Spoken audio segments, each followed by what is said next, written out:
अस्सलाम वालेकुम dear students, क्या हाल है आप सबका? खैरियत से हैं? आज हमारे पास एक और बहुत ही मज़ेदार किस्म का टॉपिक है। SLO 7.2 है the impact of population and growth on education and health care. तो आज के चैप्टर में आज का जो टॉपिक है हमारा, इसके अंदर हम बहुत ही इंटरेस्टिंग किस्म की बात करने लगे हैं। सबसे पहले हम एजुकेशन के बारे में बात करेंगे कि पाकिस्तान के अंदर किस तरह के एजुकेशन सिस्टम है, उनका जो है वो क्या रोल है पाकिस्तान की सोशल डेवलपमेंट में। फिर उसके बाद कुछ हम हेल्थ केयर के बारे में बात करेंगे कि पाकिस्तान में के अंदर हेल्थ केयर की क्या सूरत हाल है। राइट, तो चलें शुरू करते हैं। सबसे पहले हमारे पास जो टॉपिक आता है वो है the impact of population growth on education. Right, तो we all know that education is a basic right for every citizen. Right, हर किसी का ये बुनियादी हक है कि उसको एजुकेशन जो है वो मिलनी चाहिए, तालीम वो हासिल कर सके। राइट, तो development of education sector depends on the collective educational income. Pakistan या किसी भी कंट्री के अंदर, किसी भी एरिया के अंदर एजुकेशन के ऊपर डेवलपमेंट जो है वो उसी सूरत में हो सकती है कि जब एजुकेशनल इनकम आए। दैट मीन्स कि एजुकेटेड लोग होंगे तो ही वो आगे एजुकेशन डिलीवर कर पाएंगे। लेकिन अगर किसी कंट्री में या किसी एरिया में एजुकेटेड लोग ही नहीं है तो उन्होंने पढ़ाना किसको है? राइट, जब पढ़ाने वाला ही नहीं होगा तो पढ़ने वाला कौन होगा? तो ये एक बहुत बड़ा जो गैप हो जाता है ना, वो इस वजह से आ जाता है कि लैक ऑफ टीचर। लेकिन खैर आगे जाके हम इसकी बात करते हैं प्रॉपर प्रॉब्लम्स वगैरह की। It is important to invest in education to progress economically and socially. अगर एजुकेशन में जो है वो इन्वेस्टमेंट होगी, जहाँ पर लोग बिल्डिंग्स खरीदते हैं, प्रॉपर्टीज़ खरीदते हैं, बिजनेसेस करते हैं, एजुकेशन के अंदर इन्वेस्टमेंट नहीं करते, बच्चों की तालीम और तरबियत के ऊपर फोकस नहीं करते हैं। 5 करोड़ रुपए का घर बना लेंगे, लेकिन जो है वो बच्चे को 1200, 1500, 2000 पे मंथली फ़ीस जिस स्कूल में होगी वहाँ पे डाल देंगे, और फिर उसके बाद वो फ़ीस भी लेट होगी। सो इस तरह की प्रॉब्लम्स जो हैं वो होती हैं कि एजुकेशन जो है वो अनफॉर्चुनेटली हमारी सोसाइटी में जो है वो बहुत पीछे रह चुकी है, और हमारा जो फोकस है वो किसी और दाने जा चुका है। हमारी फोकस जो है वो दुनिया की लग्जूरियस लाइफ पे रह चुका है। आप भी स्टूडेंट हैं, आप ऑनेस्टली अपने गिरेबान में झांक के देखिए और आप मुझे बताइए कि आप में से कितने स्टूडेंट ऐसे हैं जो कि अगर उनके पास पैसे इकट्ठे हों, पैसे जुड़े। अगर मिसाल के तौर पर मैं लड़के हूँ, आपसे बात करता हूँ, अगर आप लड़के हैं तो अगर आपके पास पैसे जुड़े हैं तो आप उस पैसे का क्या करते हैं? राइट, सवाल कीजिए अपने आप से कि आप उस पैसे का क्या करते हैं? ज़ाया करते हैं ना, दोस्तों के साथ उठ बैठ ली, कोक पी ली, स्टिंग पी ली, इस तरह बहुत चाय पी ली, समोसे खा लिए कैंटीन में, पैसे ज़ाया कर दिए। उन पैसों को जोड़ के कभी आप में से किसी ने कोई किताब खरीदी है या कोई बुक खरीदी है किसी बुक स्टोर से जाके, ताकि वो आप उसको पढ़ सकें और आपकी नॉलेज गेन हो? इसी तरह लड़कियों से सवाल है कि क्या आप अपने गिरेबान में झांकें, क्या आप में से कभी किसी लड़की ने ज़िद करके जो है वो नए कपड़े या नई जूती या नई ज्वेलरी कोई आपने देखी है बाज़ार से तो वो आपने ख़रीद लिया? लेकिन क्या आप में से कभी किसी ने ज़िद करके ये कहा है कि मैंने ये किताब मैंने देखी है तो मैंने ये किताब खरीदनी है? कपड़े के लिए ज़िद हो जाएगी या जूतियों के लिए ज़िद हो जाएगी, लेकिन किताब के लिए कभी ज़िद नहीं होगी। राइट, तो एज़ अ सोसाइटी हमारा जो जो प्रायोरिटीज़ है ना हमारी, वो बहुत ज़्यादा ख़राब है। ये मैंने एक चार्ट लिया है। इस चार्ट से मैं आपको समझाता हूँ कि हमारे यहाँ जो है वो लिटरेसी रेट का सूरत हाल क्या चीज़ चल रही है। तो अगर आप इस चार्ट के ऊपर देखें तो सबसे पहले आपको ये 1998 से नज़र आ रहा है कि एनुअल चेंज जो है वो ओवर 15% जो है 16% तकरीबन जो है वो लिटरेसी रेट ग्रो कर रहा है। यानी कि 1998 से पहले पाकिस्तान का लिटरेसी रेट 25 था, एंड इन 1998 जो है पाकिस्तान का लिटरेसी रेट जो है वो अबाउट 42% तक जा रहा है, 42.5% जा रहा है। फिर उसके बाद 2005 में ये 50% जा रहा है। दैट मीन्स कि ये थोड़ा सा 6.5 का समथिंग 7 का जो है वो 7.5 का इंक्रीज़ हमें मिल रहा है। तो ये पाकिस्तान का जो लिटरेसी रेट है, ऊपर जो लाइन ग्राफ बनी है वो लिटरेसी रेट शो कर रहा है, और जो नीचे वाला बार ग्राफ है ये आपको एनुअल चेंज शो कर रहा है। ठीक है, फिर उसके बाद आगे देखें ऑनवर्ड जैसे जैसे हम जाते जाते हैं तो जो लिटरेसी रेट है वो ऊपर नहीं जा पा रहा। लिटरेसी रेट जो है वो बिलो 60% ही है। तो पाकिस्तान का आज भी पाकिस्तान का लिटरेसी रेट जो है वो अराउंड 60% है। 60% से ऊपर जो है वो हमारा लिटरेसी रेट अनफॉर्चुनेटली जा नहीं रहा। सही है। तो ये 2019 तक का डेटा है, जो ये चार्ट मैं आपको शो कर रहा हूँ इसमें। तो 2019 तक का डेटा जो है वो हमें वाज़ेह तौर पे दिखा रहा है कि पाकिस्तान की हिस्ट्री में आज तक कभी पाकिस्तान की पॉपुलेशन का जो लिटरेसी रेट है वो 60% को क्रॉस नहीं कर पाया, अनफॉर्चुनेटली। तो ये बहुत एक लम्हा फ़िक्रिया है कि पाकिस्तान की 40% आबादी ऐसी है जिसको अपना नाम तक नहीं लिखना आता। लिटरेसी रेट 60% का मतलब ये है कि 40% पॉपुलेशन ऐसी है जिसको अपना नाम तक नहीं लिखना आता। अगर हम एजुकेशनल स्ट्रक्चर की बात करें तो पाकिस्तान का एजुकेशन स्ट्रक्चर बहुत ही ज़्यादा मेस्ड अप है। यहाँ पर हमारे यहाँ एक एजुकेशन सिस्टम नहीं है, ठीक है। जो इस हमारे यहाँ एक तो मदरसा सिस्टम है, फिर उसके बाद अगर स्कूलिंग सिस्टम है तो स्कूल में एक गवर्नमेंट स्कूल्स हैं, एक प्राइवेट स्कूल्स हैं। अच्छा, फिर मसला ये है कि जो प्राइवेट स्कूल है उसके अंदर भी डिविजन्स हैं कि कुछ प्राइवेट स्कूल हैं जो कि बहुत वो मतलब इंतहाई जो है वो बेकार किस्म के प्राइवेट स्कूल हैं, जो कि सिर्फ मतलब ऐसे कह लें कि किराने की दुकान खोली हुई है। बच्चे उधर आते हैं और उन्होंने बुनियादी तौर पे अंदर कैंटीन जो है वो खोली हुई है, वो किराने की दुकान खोली हुई है, वो अपनी किराने की दुकान चलाते हैं स्कूल के नाम पे, ठीक है। फिर कुछ थोड़े से अच्छे प्राइवेट स्कूल्स हैं, वहाँ पर नॉर्मल स्टूडेंट्स जाते हैं। कुछ प्राइवेट स्कूल्स ऐसे हैं, कॉलेजेस ऐसे हैं जो कि बहुत ही ज़्यादा एक्सपेंसिव हैं, और फिर तो कुछ अल्टीमेट किस्म के एक्सपेंसिव हैं, जैसे रूट्स हो गया, इस तरह के स्कूल्स हैं। तो हमारा एजुकेशन सिस्टम जो है, या एजुकेशन का जो स्ट्रक्चर है ना, वो इंतहाई मेस्ड अप है। इस वजह से जो हमारे तालीमी निज़ाम में जो फ़र्क है ना, वो बहुत ज़्यादा अयां होता है। एक बच्चा जो कि डिफेंस में रहता है और एक बच्चा जो लेट्स सपोज के एक मतवसत तबके से ताल्लुक़ रखता है, उन दोनों की तालीम और तरबियत और उनकी हरकतों में बहुत ज़मीन आसमान का फ़र्क होता है। खैर एनी हाउ, हमारे यहाँ पे मैं 5 चीज़ों की बात करूँगा। 5 सबसे पहले किंडरगार्टन है। किंडरगार्टन आप जानते हैं कि नर्सरी, प्रेप और प्ले ग्रुप के जो स्टूडेंट होते हैं वो किंडरगार्टन में आते हैं।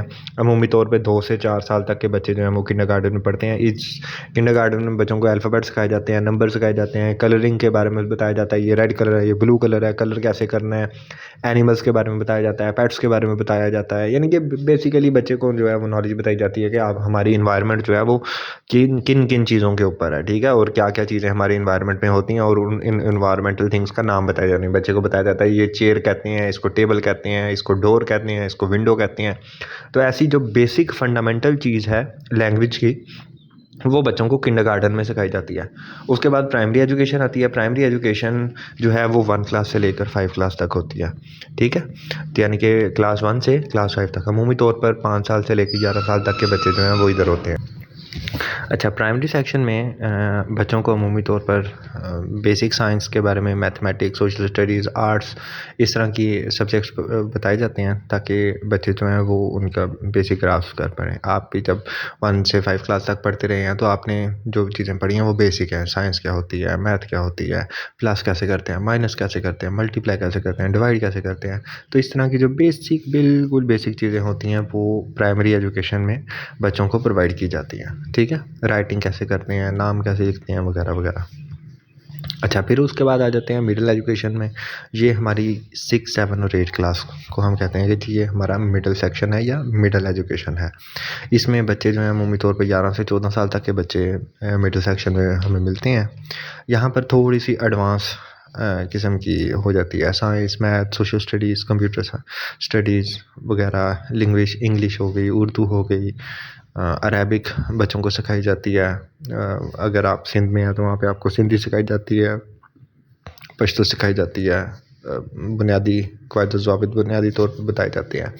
तो ये मिडिल एजुकेशन में होता है। सारी इस तरह की नॉलेज जो है वो दी जाती है। थोड़ी सी एडवांस हो जाती है, जो कि अभी आप जो है वो 2 साल पहले आप 8 क्लास में थे तो आप पढ़ के आए हैं। So you can relate with that. Then comes the secondary education, जो कि आपकी एजुकेशन है ग्रेड 9 और 10, यानी कि क्लास 9 और 10 की। इसमें आप सब बच्चे पढ़ रहे हैं। आपकी उम्र 14 से 16 साल के बीच है। आपकी और आपकी क्लास फेलोज़ की उम्र 14 से 16 साल की के बीच आपकी एज है। अब आप पता है कि यहाँ पे आप एडवांस लेवल स्टडीज़ करना शुरू कर दिए, जिसमें आप जो है वो अब साइंस नहीं पढ़ते, अब आप फिज़िक्स केमिस्ट्री बायो 3 ब्रांचेस हैं ऑफ नेचुरल साइंसेज हैं वो पढ़ते हैं, ठीक है। आप मैथमेटिक्स पढ़ते हैं, मैथ की बुक अगर आप खोलते हैं तो मैथ में आपको 2 पोर्शन नज़र आते हैं, काफ़ी ज़्यादा पोर्शन एक्चुअली नज़र आते हैं। एक ज्योमेट्री का पोर्शन है, एक कैलकुलस का पोर्शन है, एक सेट्स का पोर्शन है, एक अलजेब्रा का पोर्शन है। तो आपको इस तरह पोर्शन वाइज जो है वो काफ़ी ज़्यादा डिविजन्स जो हैं वो नज़र आती हैं, यानी कि तो अब आप जो है वो एडवांस लेवल एजुकेशन की तरफ चल पड़ते हैं, ठीक है, इसमें सेकेंडरी एजुकेशन में। अच्छा, सेकेंडरी एजुकेशन के बाद आपके पास हायर एजुकेशन आ जाती है। हायर एजुकेशन में दैट मीन्स के फर्स्ट ईयर सेकेंड ईयर से लेकर ऑनवर्ड आपने जहाँ तक भी करना है, एमफिल करना है, पीएचडी करनी है, व्हाटएवर। तो हायर एजुकेशन में सबसे जो लोएस्ट लेवल होता है वो इंटरमीडिएट का होता है, यानी कि क्लास 11-12। जो चीज़ें आप मैट्रिक में पढ़ते हैं उसी चीज़ को फर्दर आगे एक्सपेंड करके फर्दर उसके अंदर उस नॉलेज को इंक्रीज़ करके आप जो है वो इंटरमीडिएट में हासिल करते हैं। और वही मतलब फिज़िक्स केमिस्ट्री बायो ही आपने अगर 9-10 में पढ़ी है तो वही आप फर्स्ट ईयर सेकेंड ईयर में पढ़ेंगे, तो वो ही फिज़िक्स केमिस्ट्री है, बायो है, लेकिन एडवांस लेवल की है, ठीक है।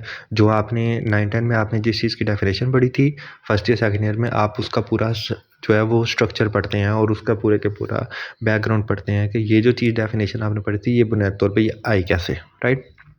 तो फर्दर एक्सप्लेनेशन होती है इंटरमीडिएट में। उसके बाद जब बच्चा इंटरमीडिएट कर लेता है तो आगे उसके पास 2 चॉइस होती है। या तो वो अगर तो वो अफोर्ड कर पाता है तो वो यूनिवर्सिटी में चले जाता है। यूनिवर्सिटी में जाके वहाँ पर 4 ईयर प्रोग्राम होता है, बीएस ऑनर्स उसको कहते हैं, जिसमें आप जो हैं एज अ स्टूडेंट कोई एक फ़ील्ड चूज़ करते हैं और लेट्स सपोज के जी आपने जो है वो बायोलॉजी की किस फील्ड में जाना है। अब बायोलॉजी कोई ऐसा सब्जेक्ट तो है लेकिन उसके आगे फर्दर फील्ड्स हैं। बायो के किस फील्ड में जाना है आपने, माइक्रोबायोलॉजी में जाना है, ज़ूलॉजी में जाना है, बॉटनी में जाना है, बायोटेक में जाना है, जिसमें भी जाना है, राइट। तो आगे ढेर सारी फील्ड्स हैं। इसी तरह केमिस्ट्री में जाना है आपने, फिज़िक्स में जाना है, मैथ में जाना है, सोशल स्टडीज़ है अगर तो इकोनॉमिक्स में जाना है आपने, बीबीए करना है आपने, जियोग्राफी करनी है, जियोलॉजी करनी है आपने, साइकोलॉजी करनी है, सोशियोलॉजी करनी है, बहुत सारी फील्ड्स हैं, बहुत सारी फील्ड्स हैं। आप उसमें खुद डिसाइड करते हैं। अगर आप के पास अफोर्ड कर सकें तो आप यूनिवर्सिटी में एजुकेशन लगते हैं, वो 4 ईयर प्रोग्राम आप बीएस ऑनर्स करते हैं, ठीक है ना। अब ऐसे स्टूडेंट्स भी हैं जो कि यूनिवर्सिटी में अफोर्ड नहीं कर पाते या due to any reason university में उनका एडमिशन नहीं हो पाता, तो फिर उनके पास क्या चॉइस है। उनके पास चॉइस ये होती है कि वो किसी एफिलिएटेड कॉलेज से बीए बीएससी कर लें, ठीक है। वो 2 साल का प्रोग्राम होता है। वो एजुकेशन जो है वो कॉलेज में हासिल की जाती है, जिस तरह आप फर्स्ट ईयर सेकंड ईयर के लिए कॉलेज में जाते हैं, इसी तरह बीए बीएससी के लिए भी आप कॉलेज में जाते हैं और कॉलेज से आप जो है वो बीए या बीएससी के एग्ज़ाम क्लियर कर लेते हैं। 2 साल का कोर्स होता है। उसके बाद आप जो है वो 2 साल का नेक्स्ट कोर्स करते हैं जो कि आपका एमए या एमएससी कहते हैं। अगर यानी कि आर्ट्स के सब्जेक्ट में हैं आप तो आप बीए करते हैं और उसके बाद एमए करते हैं। अगर आप साइंस के सब्जेक्ट रखें, लेट्स सपोज के फिज़िक्स केमिस्ट्री मैथ रखी है आपने, तो उस सूरत में आपकी बीएससी होती है और बीएससी के बाद 2 साल की एमएससी होती है। इसके अलावा कुछ 5 ईयर प्रोग्राम होते हैं, जैसे इंजीनियरिंग के प्रोग्राम होते हैं या लॉ के प्रोग्राम हैं या एमबीबीएस डॉक्टर है, तो ये 5 ईयर प्रोग्राम्स होते हैं जिसको में आप जो हैं वो इंटर के बाद आपका एडमिशन होता है और आप जो हैं वो 5 साल के लिए लगातार पढ़ के तो फिर आप 5 साल बाद एक प्रोफेशनल डिग्री को हासिल करके तो आगे अपना काम करना शुरू कर देते हैं। अब आगे हमारे पास हैं एजुकेशनल प्रॉब्लम्स ऑफ पाकिस्तान, जो कि मतलब कि सबसे बड़ी जो सर दर्द है किसी भी सोसाइटी की डेवलपमेंट के लिए, तरक्की के लिए, वो ये चीज़ है। तो पाकिस्तान के अंदर जो है ना वो बहुत सारे एजुकेशनल प्रॉब्लम्स हैं। उनके अंदर से कुछ मैंने आपकी जो पीटीपी की बुक है पाकिस्तान स्टडीज़ की, उस बुक से मैंने ये पॉइंट्स लिए हैं। तो अगर आप फर्दर रीडिंग करना चाहते हैं तो आप वो बुक से रीडिंग कर सकते हैं। मैं यहाँ पे इन पॉइंट्स को एक्सप्लेन कर देता हूँ। सबसे पहला जो प्रॉब्लम है वो एजुकेशन में वो ओवर पॉपुलेशन है। मसला ये है, मैंने पहले भी पिछली वीडियो में भी आपके साथ ये ज़िक्र किया था कि ओवर पॉपुलेशन जो है वो ज़्यादा कर देती है तादाद को। जब हम इकॉनमी की बात कर रहे थे तब मैंने आपको बताया था कि अगर एक मार्केट में 100 लोग हैं उस दुकान पर आते हैं, तो अगर 100 में से अचानक वो जो है वो उस दुकानदार के पास 1000 कस्टमर हो जाए तो उसकी तो चांदी लग जाएगी। वो तो अपनी चीज़ें ऑब्वियसली महंगी महंगी करके बेचेगा, क्योंकि उसकी तो चीज़ धड़ाधड़ बिक रही है, तो वो अपने जितने मर्ज़ी मुनाफे पे बेचे। इसी तरह ये काम एजुकेशन में उल्ट हो जाता है। एजुकेशन में जहाँ पर एक टीचर अगर 20 बच्चों की क्लास है, तो 20 बच्चों को वो आसानी के साथ पढ़ा रहा है और सब बच्चों के ऊपर वो फ़ोकस कर पाता है। अचानक से उसकी क्लास के अंदर 25 बच्चे हो जाते हैं, फिर 30 बच्चे हो जाते हैं, 35, 50, 80 स्टूडेंट्स की क्लास होती है। अब एक टीचर 80 स्टूडेंट्स को पीरियड के टाइम कितना है, 40 मिनट का पीरियड होता है, 35 मिनट का या 50 मिनट का लेट्स सपोज पीरियड होता है। 50 मिनट में 80 स्टूडेंट कैसे एक टीचर पढ़ा सकता है? मुमकिन नहीं है, ठीक है। तो ओवर पॉपुलेशन की वजह से सबसे जो पहली प्रॉब्लम ये आती है कि जो क्लास स्ट्रेंथ है वो बहुत ज़्यादा बढ़ जाती है, और क्लास स्ट्रेंथ ज़्यादा होने की वजह से ना तो लेसन टीचर अच्छे से डिलीवर कर पाता है और ना बच्चा उसको अच्छे तरीके से ग्रास्प कर पाता है। दूसरी जो प्रॉब्लम है वो limited healthy extra curricular activities हैं, जैसा स्पोर्ट्स, डिबेट्स, पोइट्री, रेसिटेशन के मुकाबले, स्पीचेस के मुकाबले, सेमिनार होना, स्टडी टूर जाना। अब आप सारे स्टूडेंट हैं, आप बताइए कि आपने आज तक अपने सारे करियर में 10th क्लास में अब आप पढ़े हैं, आप अभी तक अपने स्टूडेंट लाइफ में कितने को टूर्स पे गए हैं, या आपने कितने को स्पोर्ट्स मुकाबले खेले हैं, या कितनी को डिबेट्स में पार्टिसिपेट किया है, राइट? और चले आपने शायद किया हो, लेकिन ओवरऑल सोसाइटी में बाकी स्कूलों का हिसाब लगाएं, कहीं पर ऐसे कुछ और होता है आपको नज़र आता है? अगर आपके स्कूल में होते हैं तो बाकी जो स्कूल्स हैं उनके अंदर होते हैं, जायज़ा लेके देखिए। अमूमी तौर पर जो आपका जवाब आएगा वो यही आएगा कि नहीं, एक्स्ट्रा करिकुलर एक्टिविटीज़ या को करिकुलर एक्टिविटीज़ उनके ऊपर तवज्जो नहीं दी जाती।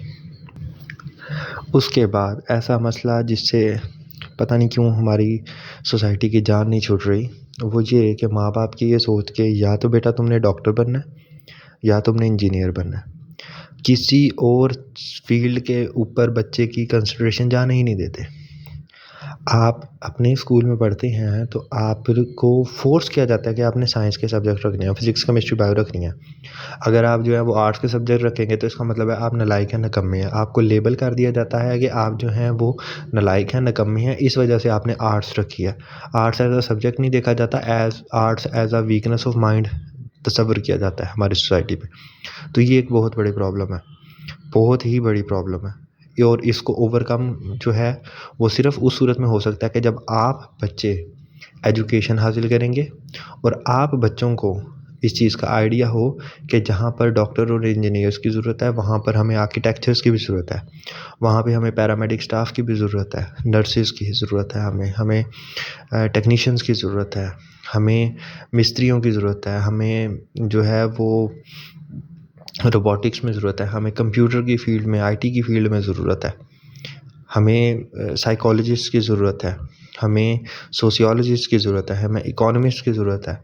जब आप लोग बड़े होंगे फिर आप अपने बच्चों को कहेंगे कि बेटा जिस चीज़ की सोसाइटी को ज़रूरत है, जिस चीज़ की आपके मुल्क को ज़रूरत है, आप वो चीज़ आप पढ़ो।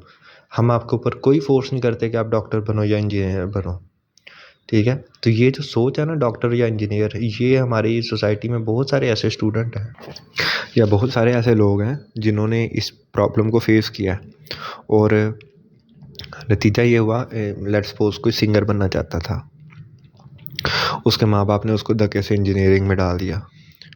अब ना वो सिंगर बन सका, ना वो अच्छा इंजीनियर बन सका। नतीजतन क्या हुआ, करियाने की दुकान डाल के बैठ जाएगा, या जो फैमिली कारोबार है, बाप जो काम कर रहा है उसी में बाप के साथ काम करने लग जाएगा। ना वो सिंगर बना, ना वो इंजीनियर बना, और जिस जगह पे जाके उसने इंजीनियरिंग की डिग्री के लिए जिस सीट के ऊपर बैठा, वो सीट के ऊपर किसी और आता, कोई और बंदा आता जो वाकई ही इंजीनियर बनना चाहता था, वो आता तो शायद वो एक अच्छा इंजीनियर बन के कोई अच्छी इन्वेंशन करता, but that could not happen. क्यों? क्योंकि फोर्सफुली उस फील्ड में घुसा दिया गया जिस फील्ड में वो जाना नहीं चाहता था। तो लिहाजा समझ ये आई कि जहाँ तक यहाँ पर पेरेंट्स की कुछ रिस्पॉन्सिबिलिटी आती है, यहाँ पर कुछ जो है सोसाइटी की या आपकी अपनी भी कंसिडरेशन आती है कि आप की कैपेसिटी नहीं है, आपकी मेंटल कैपेसिटी एक सब्जेक्ट की नहीं है। आप सोसाइटी के प्रेशर में आके फिर वो सब्जेक्ट पढ़ते जाते हैं और उसमें कम नंबर भी हासिल करते हैं। इवन दो कि आपके लिए दूसरा सब्जेक्ट ज़्यादा मौजू है, लेकिन आप सोसाइटी के प्रेशर में आके वो सब्जेक्ट नहीं रखते। आप में से कुछ स्टूडेंट्स ने बायो रखी होगी, बायो आपको नहीं आती, कंप्यूटर शायद आपको अच्छी आती हो। अच्छा चलें, फिज़िक्स केमिस्ट्री बायो भी छोड़ें, आप जो है वो एथिक्स रख लें, इस्लामियत इख्तियारी रख लें, हिस्ट्री रख लें, जियोग्राफी रख लें, इकोनॉमी रख लें, होम इकोनॉमिक्स रख लें। अगर लड़की हैं तो आप इन सब्जेक्ट्स को लेके मैट्रिक कर लें। हो सकता है कि जहाँ पर आपके फिज़िक्स केमिस्ट्री बायो रख के आपके जहाँ पे 1050 में से 800 नंबर या 850 नंबर आने हैं, वहाँ पर आप ये सब्जेक्ट रखें जो कि आपको इंटरेस्ट भी देते हों और जो कि आपके लिए फ़ायदेमंद भी हों। 1050 में से आपके 1048 या 1040 नंबर आए, 1000 नंबर आए आपके, लेकिन आप अपने पाँव पे खुद कुल्हाड़ी मारते हैं सोसाइटी के प्रेशर में आके, और आप जो है वो ऐसी फील्ड सब्जेक्ट की तरफ जाते हैं जिसके लिए आपकी मेंटल कैपेसिटी है ही नहीं। फिर जो पांचवी बड़ी प्रॉब्लम है वो रटा सिस्टम है। रटा लर्निंग है जिसमें स्टूडेंट आप क्या करते हैं, आप जो है वो एक चीज़ को देखते हैं, पेपर से एक दिन पहले आप वन नाइट स्टडी के लिए बैठते हैं और उसमें उस दौरान आपसे जितना रटा लग सकता है आप उतना रटा लगा लेते हैं और आगे जाके पेपर में आप वो जो है वो लिख आते हैं, राइट। और उसके बाद फिर जो है वो पेपर दिया, अल्लाह खैर सलाह, हाथ झाड़ के साफ हो गए। उसके बाद आपने क्या पढ़ा था पिछले साल, वो आपको अगले साल किताब में कुछ याद नहीं होता है, ठीक है। तो ये रटा सिस्टम होता है, लर्निंग नहीं होती है, रटा होता है। वो वक्ती तौर पे याद किया, पेपर में जाके लिख दिया और उसके बाद वो दिमाग से बात गायब हो गई, पता ही नहीं है कि वो बात हुई क्या थी या कैसे करनी थी। फिर चीटिंग, टेस्ट हो, क्लास में हो, एग्ज़ाम हो रहे हों, जहाँ पर दाल लगता है वहाँ पे आप चीटिंग करने की कोशिश करते हैं स्टूडेंट्स, और फिर उसका कोई मुतबादिल भी नहीं है। बाज़ दफ़ा तो मैंने ख़ुद भी इस तरह देखा है कि स्टूडेंट जो हैं वो इस तरह डिवीज़न कर लेते हैं कि ये चैप्टर तूने कर लेने हैं, ये वाले चैप्टर मैंने कर लेने हैं। जब होगा पेपर होगा तो इसमें से क्वेश्चन आया तो तू मुझे बता दी, इसमें से क्वेश्चन आया तो मैं तुझे बता दूँगा। तो ये तो मैंने अपनी आँखों से खुद होते हुए जो है देखा है। तो फिर इसी तरह कुछ एडमिनिस्ट्रेटिवली भी प्रॉब्लम है कि क्वेश्चन पेपर जो है वो लीक कर दिए जाते हैं। पैसा लेके क्वेश्चन पेपर आता है और लीक कर दिया जाता है। और फिर ये इसमें इस तरह भी नहीं है, कुछ पैसे के लिए नहीं। बाज़ टीचर्स होते हैं, जैसे ख़ास तौर पर स्कूल्स के अंदर ये चीज़ होती है और प्राइवेट स्कूल्स में तो बहुत ही ज़्यादा ये चीज़ होती है, गवर्नमेंट स्कूल्स में भी बहुत ज़्यादा ये चीज़ होती है, ओवरऑल ही हर जगह होती है कि वो टीचर जो पढ़ा रहा होता है, अगर उसको टेस्ट बनाने का कह दिया जाए तो वो टेस्ट बनाता है या बनाती है और उसके बाद अपने स्टूडेंट्स को वही क्वेश्चंस जो होते हैं वो अच्छे से प्रिपेयर करवा देती है या करवा देते हैं। और जब टेस्ट होता है, टेस्ट में वही क्वेश्चंस या पेपर में वही क्वेश्चन होते हैं, तो वो जिसने टेस्ट बनाया होता है उसके नंबर टॉप पे होते हैं और बाकी स्टूडेंट्स के नंबर एवरेज आ रहे होते हैं। और टीचर जो है उसकी रेपुटेशन एडमिनिस्ट्रेशन में बन रही होती है कि जी वाह वाह बल्ले बल्ले। इसकी एग्ज़ाम्पल भी मैं अभी अनफॉर्चुनेटली रिसेंटली ये एग्ज़ाम्पल मेरे ख़ुद भी सामने आई कि एक टीचर जो हैं वो एक अच्छे ओहदे के ऊपर मौजूद हैं और उनके स्टूडेंट्स जो हैं वो 50/50 ले रहे हैं एग्ज़ाम। मंथली टेस्ट हो रहे हैं तो उसमें 50/50 आ रहे हैं, या टर्म का पेपर हो रहा है उसमें 50/50 आ रहे हैं, मंथली टेस्ट है तो उसमें 25/25 या 20/20 बच्चों के नंबर आ रहे हैं। और लकीली जो है वो मेरी भी ड्यूटी थी उधर, उस जिस क्लास में मेरी इन्विजिलेशन लगी थी, मैं वहाँ पर ड्यूटी कर रहा, तो उनमें उन टीचर का भी एक स्टूडेंट बैठा हुआ था। अब मैंने उस स्टूडेंट का पेपर देखा तो उस स्टूडेंट ने आंखें बंद करके, जिसको कहते हैं ना एमसीक्यूज़ लगाना, उस तरह आंखें बंद करके तो उसने एमसीक्यूज़ लगा दिए उस बच्चे ने। और क्वेश्चन भी उस बच्चे ने एज़ इट इज़, जिस तरह शॉर्ट क्वेश्चन और लॉन्ग क्वेश्चन लिखना था, जो आंसर जिस तरह लिखा था उसी तरीके से as it is word to word वो आंसर्स उसने वहाँ पर लिख दिए। मैंने ऐसे ही तजस्सुस से जो है उस बच्चे से मैंने वही जो लॉन्ग क्वेश्चन उसने लिखा था, उसी लॉन्ग क्वेश्चन के अंदर से मैंने उससे एक डिफरेंट तरीके से मैंने उस लॉन्ग क्वेश्चन का पॉइंट पूछा एंड उस बच्चे को कुछ भी नहीं था। उस बच्चे को पता ही नहीं था कि मैंने सवाल क्या किया और मैंने उसका जवाब क्या देना है। टीचर ने उनको क्लास में सारे का सारा पेपर दे बता दिया था कि ये एमसीक्यूज़ है, इसका ये आंसर है, ये शॉर्ट क्वेश्चन है, इसका ये आंसर है, ये लॉन्ग क्वेश्चन है, इसका ये आंसर है। और बच्चे ने पेपर में भी कर दिया और बच्चों के नंबर जो हैं वो 50/50 या 50/48 49 टीचर के नंबर आ रहे हैं स्टूडेंट्स के, और टीचर की जो है वो बल्ले बल्ले हो रही है और उसको पोजीशन भी आ रही है टीचर्स की, और उसको जो है वो इनामात भी मिल रहे हैं। तो that was very unfortunate experience, जो कि मैंने कभी एक्सपेक्ट नहीं था कि आगे जिस इंस्टीट्यूट में मैं था तो वहाँ पर इस तरह की चीज़ मुझे देखने को मिलेगी, because that is a really prestigious institute. लेकिन बहरहाल वो देखने को मिली। तो एग्ज़ाम्पल देने का मतलब ये है कि आप सोच भी नहीं सकते किसी पर्सन के बारे में या किसी इंस्टीट्यूट के बारे में कि वहाँ ऐसा होता होगा, बट अनफॉर्चुनेटली चूँकि हमारी ये सोसाइटी का पार्ट है ना ये भी, तो अगर सारी की सारी सोसाइटी गंदी है तो ऑब्वियसली वो एक चीज़ कैसे साफ़ रह सकती है, उधर भी गंदगी लाजमी होगी ही होगी। फिर इसमें टाइम की शॉर्टेज बहुत ज़्यादा होती है। जानबूझ के जो है वो पेपर जो है वो 2.5 घंटे का है अगर, तो उसमें हाफ़ टाइम पे कह देंगे जी हाफ़ टाइम हो गया है। अब हाफ़ टाइम में जो नालायक बच्चे होंगे या जिन्होंने पेपर की तैयारी नहीं की होगी वो उठ के चले जाते हैं। उनकी देखा देखी जो है वो बाकी बच्चे भी जल्दबाज़ी में करना शुरू करते हैं, और जल्दबाज़ी में करके तो पेपर कुछ आपका जल्दी से गलत हो जाता है, कुछ आपको आता होता है तो भी गलत हो जाता है। फिर कुछ पेपर को चेकिंग करने में या पेपर को असेस करने के में ये बहुत बड़ी प्रॉब्लम होती है। अब ज़ाहिर सी बात है जो टीचर चेक कर रहा है अगर उसके अपने स्टूडेंट है जिसको चाहे वो स्कूल में पढ़ा रहा है या वो ट्यूशन पे पढ़ा रहा है, तो वो उसकी कोशिश हमेशा टीचर की ये होगी कि उनको ज़्यादा नंबर दे ताकि उसकी रेपुटेशन टीचर की रेपुटेशन बने। तो असेसमेंट का जो तरीक़ाकार है वो भी पाकिस्तान में बहुत ज़्यादा प्रॉब्लमेटिक है। उसके बाद फिर स्कार्सिटी ऑफ टीचर्स है, जो कि शुरू के अंदर अभी मैंने आपके साथ बात की कि टीचर्स जो हैं वो बहुत लिमिटेड है, ओवर पॉपुलेशन है ना, तो 100 बच्चा बैठा हुआ है तो एक टीचर है पढ़ाने वाला। अब वो टीचर किस तरीके से पढ़ाए या कैसे क्लास को मैनेज करे, समझ से बाहर बात हो जाती है। और वो भी पीरियड ख़ास तौर पे अगर 35 मिनट का या 40 मिनट का 50 मिनट का पीरियड हो तो उस दौरान 100 स्टूडेंट बैठा हो तो उसको पढ़ाना मुश्किल हो जाता है। टीचर्स बहुत थोड़े हैं। जो स्टूडेंट एजुकेशन हासिल करते हैं या तो वो बाहर चले जाते हैं, अगर वो बाहर नहीं जाते तो वो किसी इंस्टीट्यूट में जो है वो जॉब करने लग पड़ते हैं। टीचिंग की तरफ रुझान जो है वो स्पेशली मेल्स का वो बहुत कम होता है। फीमेल जो हैं वो पढ़ लिख के तो टीचर्स लग जाती हैं, बट उनकी जो फिर अगेन बात वही आ जाती है कि फैमिली जो है वो अलाउ नहीं करती है मेल साइड पे पढ़ाने की या मेल सेक्शन को पढ़ाने की, because traditional families of course.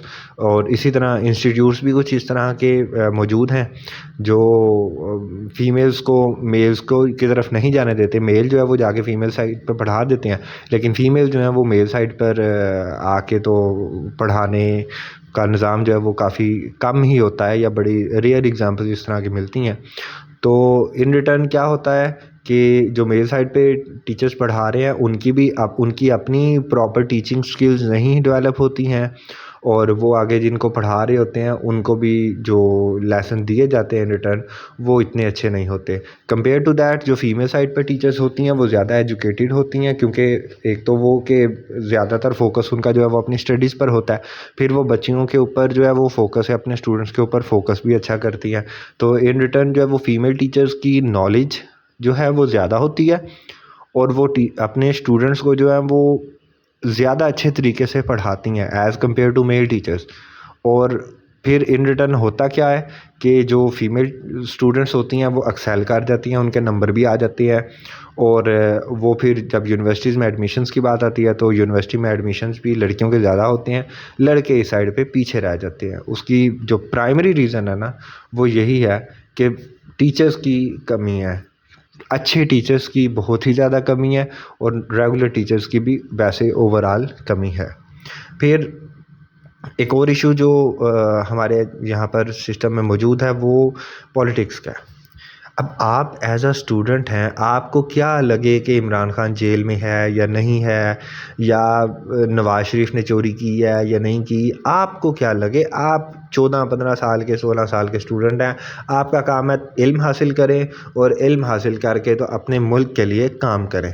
आपने किसी सियासी जमात से कुछ नहीं लेना, इन लीडर्स ने आपको कुछ नहीं देना है। नवाज शरीफ साहब क्या करते हैं, इमरान खान क्या करते हैं, जरदारी साहब क्या करते हैं, आपको इससे क्या गर्ज? आपका काम पढ़ना है, आप पढ़ें। लेकिन नहीं। मैं एक यूनिवर्सिटी में कुछ देर के लिए पढ़ा रहा था, तो उधर मैंने ये चीज़ बहुत ज़्यादा देखी कि स्टूडेंट्स हैं, बैठे हैं, कैंटीन पे बैठे हैं, ग्राउंड में बैठे हैं, सामने किताबें खुली हैं और डिस्कशन हो रही है इमरान खान के ऊपर, नवाज शरीफ के ऊपर, जरदारी के ऊपर। एंड आई वाज थिंकिंग कि बेटा आपका क्या काम इन चीज़ों पे, या आपको क्या लगे इन चीज़ों से? आप अपना फोकस करें पढ़ाई के ऊपर। पढ़ाई में जो है वो कुछ है नहीं है, और बातें जो है वो ऐसे हो जाएगा तो वैसे हो जाएगा, तो खान ये कर देगा तो नवाज शरीफ ऐसे कर देगा तो ऐसे हो जाएगा। आपको उन चीज़ों से क्या गर्ज? आप लोग अपनी पढ़ाई के ऊपर फोकस दें, बट वो होता नहीं है। इन रिटर्न क्या होता है कि जब पेपर होते हैं तो उसमें जो है वो फिर वो कहानियाँ जो याद की होती हैं वो कहानियाँ लिखी जाती हैं आगे। अगर ख़ास तौर पे पाकिस्तान स्टडीज़ में अगर हम बात करें तो, क्योंकि मैंने पाकिस्तान स्टडीज़ के पेपर भी इत्तफाकन चेक किए हुए, तो उसके अंदर जो है वो रुझान इस तरह मुझे देखने को मिला कि जिन स्टूडेंट्स का जो टिल्ट है वो पीटीआई की जानिब था, उन लोगों ने पिछली गवर्नमेंट्स के ऊपर कोई क्वेश्चन था, उसमें जो है वो बयान करना था पिछले डेकेड्स के बारे में, पॉलिटिकल इंफ्रास्ट्रक्चर के बारे में डेवलप करना, बात करना था। तो उसने जो है वो बहुत ज़्यादा क्रिटिसाइज़ किया, और आगे अब वो जो इन्विजिलेटर था वो प्रो PMLN था, तो उसने जो है वो उसके नंबर नहीं दिए। हालांकि पॉइंट्स वैलिड थे, लेकिन उसने जो है वो उसके नंबर नहीं दिए, उसको नंबर उल्टा उसके काट दिए। तो ये आपके लिए डैमेजिंग होता है। आप अपने स्टडीज़ पे फोकस करें, न्यूट्रल रह के आप अपना काम करें, और बाकी अल्लाह ताला से अच्छे की उम्मीद रखें। खैर, एनी हाउ आगे चलते हैं। बजट का आपको पहले ही पता है हमारे मुल्क में कितना खसारा चल रहा होता है। हर वक्त ही खसारा चल रहा होता है, हर वक्त ही हम जो है वो कर्ज़ा ले रहे होते हैं। तो बजट के अंदर एजुकेशन का थोड़ा सा बजट जो है वो बहरहाल इंक्रीज़ करने की ज़रूरत है, तभी जो है वो रिफॉर्म्स लाई जा सकती हैं। फिर आखिर में ये है कि कुछ बेसिक फैसिलिटीज़ जैसा कि पीने का साफ़ पानी, बिजली बंद हो जाती है, गर्मी लगती है, लाइटें नहीं लगी हुई कमरों के अंदर गवर्नमेंट स्कूल्स में ख़ास तौर पे इस तरह। तो फिर वाशरूम्स का निज़ाम बहुत ख़राब है, वाशरूम बहुत गंदे होते हैं। और हॉस्टल्स हैं अगर, तो हॉस्टल्स प्रॉपर नहीं हैं। ट्रांसपोर्ट के लिए बहुत बड़े मसाइल हैं। अब मिसाल के तौर पर आप इधर एग्ज़ाम्पल ले लें कि अगर एक यूनिवर्सिटी पास जाती है, तो वो यूनिवर्सिटी जो स्टूडेंट जा रहे हैं जिन्होंने बस लगाई हुई है, या आप जब कॉलेज जाते हैं, अपने स्कूल जाते हैं, तो आप रिक्शे पे जाते हैं, रिक्शे वाले को पैसे देते हैं या देती हैं। अगर आप बस पे जाते हैं तो बस वाले को देते हैं, वो आप 5-6 हज़ार रुपया किराया देते हैं महीने का। जितनी आपकी कॉलेज की फ़ीस होती है उतना ही आप जो है वो ट्रांसपोर्ट की फ़ीस दे रहे होते हैं। तो अगर आपका कॉलेज या आपका स्कूल जो है वो ट्रांसपोर्ट की फैसिलिटी प्रोवाइड कर दे, तो जहाँ पे आप 5,000 देते हैं वहाँ पर आपको शायद 1,000 या 1,500 रुपया आपको इजाफी देना पड़ेगा ट्रांसपोर्ट के लिए, और आपके स्कूल जो है वो एक अच्छा ट्रांसपोर्ट फैसिलिटी प्रोवाइड कर सकता है। बट अगेन बात वही है कि इनिशिएटिव कौन उठाएगा, कौन पहला कदम उठाएगा। तो ये तो हो गई सारी हमारी एजुकेशन से मसले मसाइल क्या थे, एजुकेशन सिस्टम पाकिस्तान में कैसा चल रहा है। अब ज़रा बात करते हैं हेल्थ कंडीशंस इन पाकिस्तान। तो इसमें सबसे पहले जो है ना वो ज़रा स्ट्रक्चर को देखते हैं। जिस तरह एजुकेशनल स्ट्रक्चर देखा, इस तरह हेल्थ स्ट्रक्चर को देखते हैं। तो हेल्थ स्ट्रक्चर जो है ना वो सबसे पहले हमारे पास होता है हेल्थ डिपार्टमेंट, ठीक है, जो कि पूरे पाकिस्तान में मौजूद जितने भी हॉस्पिटल्स हैं, चाहे वो गवर्नमेंट हो चाहे वो प्राइवेट हो, उन सब को एडमिनिस्टर करता है या मॉडरेट करता है, या रूल्स एंड रेगुलेशंस जो है वो गाइडलाइंस बुनियादी तौर पर वो हेल्थ डिपार्टमेंट बनाता है। हेल्थ डिपार्टमेंट को लीड जो है वो मिनिस्टर ऑफ हेल्थ करता है, जो कि एक इलेक्टिव रिप्रेजेंटेटिव होता है ऑफ द गवर्नमेंट, यानी कि एक MNA होता है जो कि हेल्थ की फील्ड्स में से यूजुअली तौर पर एसोसिएट होता है या he knows about the health system. अमूमी तौर पर मिनिस्ट्री ऑफ हेल्थ जो है वो ऐसे इंडिविजुअल के पास ही जाती है। फिर इनसे मिनिस्ट्री ऑफ हेल्थ जो है वो वफाकी जो होता है, यानी कि जो सेंट्रल होता है गवर्नमेंट का, वो अपने टेरिटरीज़ में देखता है। और इसी तरह जो प्रोविंशियल मिनिस्ट्री ऑफ हेल्थ है वो अपने सूबों के अपने सूबों में, मसला के तौर पर सिंध के जो हैं मिनिस्टर ऑफ हेल्थ, वो सिंध में अपने तमाम एरियाज़ को देखते हैं। जो मिनिस्टर ऑफ हेल्थ हैं इन पंजाब, वो पंजाब में अपने एरियाज़ को देखते हैं। जो बलूचिस्तान के हैं वो बलूचिस्तान को, जो KPK के हैं वो अपने खैबर में पख्तूनख्वा में देखते हैं। तो उसके बाद आ जाते हैं आगे रूरल एरियाज़ में जो हैं वो लेडी हेल्थ विजिटर्स होती हैं, LHVs उनको कहते हैं। ये क्या करते हैं, ये घर घर जाती हैं या इन्होंने रूरल हेल्थ सेंटर्स बनाए होते हैं। वहाँ पर जो है वो गांव देहातों में जो लोग होते हैं वो अपनी हेल्थ की फैसिलिटीज़ उन जगहों पे प्रोवाइड करते हैं। ये या तो डोर टू डोर भी जाती हैं और इनके रूरल हेल्थ सेंटर्स भी होते हैं। या मतलब 4-5 गाँव के सेंटर में अगर एक गाँव है तो वहाँ पे एक रूरल हेल्थ सेंटर कायम किया जाता है गवर्नमेंट की जानिब से, और वहाँ पर जो है वो लेडी हेल्थ ऑफिसर जो है वो बैठती हैं और डॉक्टर होता है। और जो भी मसले मसाइल होते हैं उस एरिया में, तो उनको डेली चेकअप वगैरह, बुखार वगैरह अगर हो गया है या कोई डिस्पेंसरी वगैरह है, मेडिसिन वगैरह के इशू है, तो वो इन चीज़ों को डील करते रहते हैं। अगर हम शहरों की बात करें तो शहरों में सूबाई हुकूमत जो है वो 2 हॉस्पिटल्स रन करती है। जो होते हैं हॉस्पिटल तहसील में, वो उनको कहते हैं THQs, यानी कि तहसील हेडक्वार्टर हॉस्पिटल्स। और जो डिस्ट्रिक्ट में होते हैं हॉस्पिटल उनको कहते हैं डिस्ट्रिक्ट हेडक्वार्टर हॉस्पिटल। ठीक है। अब कुछ मैं अगर आपको एग्जांपल के तौर पर दिखाऊं तो ये पिक्चर है DHQ राजनपुर की, डिस्ट्रिक्ट हेडक्वार्टर्स हॉस्पिटल ज़िला राजनपुर। ये पिक्चर है THQ हसन अब्दाल तहसील है, उसके अंदर ये हॉस्पिटल है। फिर इनके DHQ और THQ के अलावा जो है वो ये Punjab institute of mental health Lahore, ये कुछ ऐसे इंस्टीट्यूट्स हैं, ये भी प्रोविंशियल गवर्नमेंट के अंडर ही आते हैं, जिस तरह के मेंटल इंस्टीट्यूट्स हो गए या चाइल्ड प्रोटेक्शन इंस्टीट्यूट्स हो गए, चाइल्ड हेल्थ केयर या एल्डर होम, शेल्टर होम्स वगैरह। ये सारी जो है ये मिनिस्ट्री ऑफ हेल्थ के अंडर आती हैं। ठीक है। इसी तरह ये पेशावर इंस्टीट्यूट ऑफ कार्डियोलॉजी, ये आप देख सकते हैं पिक्चर में। ये सारी जो हैं ये भी प्रोविंशियल हॉस्पिटल्स जो हैं, ये भी जो स्पेशल हॉस्पिटल्स होते हैं ये भी प्रोविंशियल गवर्नमेंट के अंडर आते हैं। अच्छा, अब मैंने आपके लिए बड़े इंटरेस्टिंग किस्म के स्टैट्स निकाले हैं अगेन, ताकि आप को विजुअली मैं दिखा सकूं। तो ये जो पहले मैंने 3 चार्ट आपको मैं दिखा रहा हूँ, इसमें मुझे 2 डेटा मिले हैं। एक 2013-14 का डेटा जो कि मैंने आपकी जो PTB की बुक है पाकिस्तान स्टडीज़ की, उधर से मैंने लिए हैं 2013-14 का जो डेटा है। और 2017-16 का डेटा जो है वो मैंने वर्ल्ड बैंक की हेल्थ की रिपोर्ट से लिया है डेटा। तो वो रिपोर्ट जो है वो भी मैं लिंक कर देता हूँ आपको, अगर प्रॉपर डिटेल से वो रिपोर्ट पढ़नी है मैं डिस्क्रिप्शन में उसका लिंक दे दूँगा, आप वहाँ से डाउनलोड करके उसको पढ़ सकते हैं। तो बहरहाल मैंने ये यहाँ पर डेटा आपको मैं शो कर रहा हूँ। तो सबसे पहले देखें ज़रा टोटल गवर्नमेंट हॉस्पिटल्स को।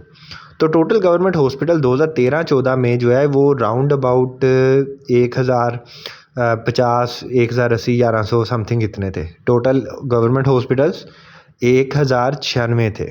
ठीक है। जबकि 2016-17 में इसकी तादाद थोड़ी सी इंक्रीज़ करके अब 1201 हॉस्पिटल हो गया, यानी कि 1096 से इंक्रीज़ करके 1201 हॉस्पिटल हो गए हैं गवर्नमेंट हॉस्पिटल। यानी कि चाहे वो वफाकी गवर्नमेंट है चाहे वो प्रोविंशियल गवर्नमेंट है, उन दोनों के अंडर जो है मिला के अब 1201 हॉस्पिटल्स हो गए थे 2017 तक। अच्छा, बेसिक हेल्थ यूनिट्स की अगर हम बात करें तो 2013-14 में बेसिक हेल्थ यूनिट्स यानी कि जो गांव देहातों वगैरह में हॉस्पिटल्स की फैसिलिटीज़ अवेलेबल है, तो वो 2013-14 में 5527 होती थी। अब 2016-17 में 2017 तक जो है वो 5518 हो गई है। ठीक है, तो ये थोड़ा सा इंक्रीज़ आया। कुछ हेल्थ केयर यूनिट्स जो हैं वो हमें पाकिस्तान में बंद होते नज़र आए हैं, इन बढ़ते हुए नज़र नहीं आ रहे हमें इसमें। अच्छा, डिस्पेंसरीज़ यानी कि फार्मेसी वगैरह की अगर हम बात करें तो 2013-14 में 5310 यानी कि 5310 डिस्पेंसरीज़ हुआ करती थी, जबकि 2017 में ये तादाद जो है वो इंक्रीज़ करके 5802 हो गई है। तो ये तकरीबन 500 फार्मेसीज़ का इजाफ़ा हुआ है कंट्री के अंदर। अच्छा, आगे चलें। अब रूरल हेल्थ सेंटर्स की अगर हम बात करें तो पहले 650 रूरल हेल्थ सेंटर्स थे, अब जो हैं वो 683 हैं, तो थोड़ा सा इसमें भी इंक्रीज़ आया है। अच्छा, ये अब ज़रा इम्पोर्टेंट फिगर है रजिस्टर्ड डॉक्टर्स और रजिस्टर्ड डेंटिस्ट, और उसके बाद आगे जाके डॉक्टर टू बेड रेशियो वगैरह भी आपको बताता हूँ। रजिस्टर्ड डॉक्टर देखें 2013-14 में 1,67,759 डॉक्टर्स पाकिस्तान में रजिस्टर्ड थे, जो कि अब 2017 में इंक्रीज़ करके 1,95,896 हो गए हैं। तो इसका मतलब है कि पाकिस्तान में डॉक्टर्स की तादाद जो है वो काफ़ी तेज़ी से इंक्रीज़ की गई है, इंक्रीज़ हुई है पिछले ये इस 4 से 5 साल के अरसा के दौरान।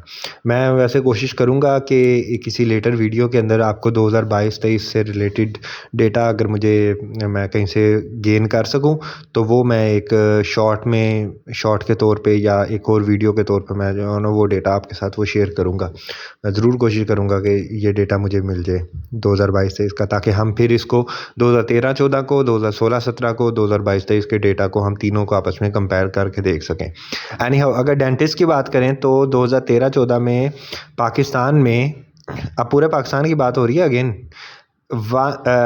13,716 13,716 डेंटिस्ट थे पूरे पाकिस्तान में सिर्फ।